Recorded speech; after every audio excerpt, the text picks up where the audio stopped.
İndiyə kimi izləyicilərimizdən bizə göndərilən ən maraqlı və qeyri-adi hədiyyələrdən biridir. Niyə bu qədər özəldir? Çünki canlıdır. Üstündəki mamırlar canlıdır, yarpaqlar, bu tərəfində sarmaşıqları var. Yaxşı qulluq elədikcə bu böyüyür. Florist bir izləyicimiz var. Florist peşə adıdır. Biz də həmin izləyicimizdən sonra öyrəndik onu. Şəki bir dəfə gəlmişdi, maraqlı güllər, sarağan ağacının yarpaqları və s. bunlara baxmaqdan ötürü və ondan sonra da bizə belə bir hədiyyə göndərdi.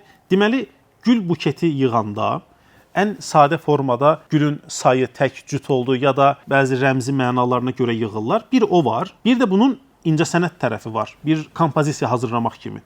Yəni fərqini belə deyə bilərik. Tutaq ki, bir dipçəyə nəyisə bitki əkib, çiçək hədiyyə eləmək var. Bir də təqribən 2 həftəyə hazırlayıb bunu. Belə bir kompozisiya, canlı bir nə deyək, canlı hədiyyə eləmək var. Həmin adamlara florist deyirlər. Mənim başa düşdüyüm qədərilə daha yaxşı variantı olanlar varsa aşağıdan yaza bilər, daha geniş formada. Bunu studiyanın bir kənarına qoyub orada saxlamaq olmur. Qulluq eləmək lazımdır. Qulluq eləmək dediyim su vurmaq lazımdır. Hər halda florist Arzu xanım fikirləşibdi ki, biz su qabı axtarıb tapana kimi üstündəki bitkilər ölər. Ona görə yanında su qabı ilə bir yerdə hədiyyə eləyir ki, götür deyir. Gündə bir dəfə bunun üstünə sıx. Allah rızası üçün təşəkkür eləyirik.